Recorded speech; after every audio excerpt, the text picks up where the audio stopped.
ducadan oo aan ka hadlayo qofkii akhrista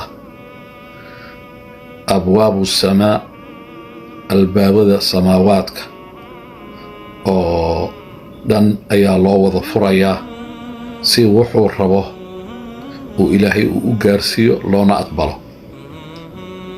waxaana la akhristaa salaada markaad galaysid kadib.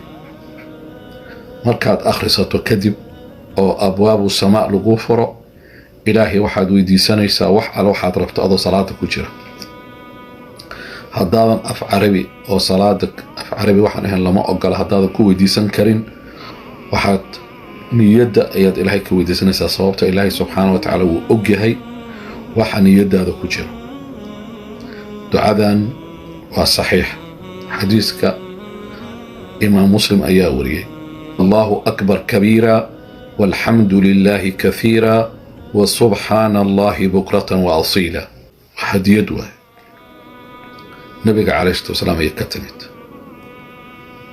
adna hadiyadan markaad maqasho aad xifdiso, qof walba oo muslim ah oo walaalka iyo walaasha ah u gudbi. caawa ha seexan adoon gudbin, si lagu qoro ajirka iyo thawaabka ruux walba oo muslim ah oo aad gaarsiiso uu heli doono.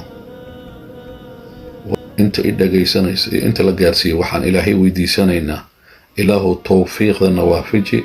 ducadan salaada markaan allahu akbar dhahno inaan ku xijino allahu akbar kabiira walxamdu lilaahi kathiira wasubxaana allahi bukratan wa asiila, oo samaawaadka markuu ilaahay uu noo wada furo aan dhahno ilaahow muraadkeenna caam iyo khaas noo sahal.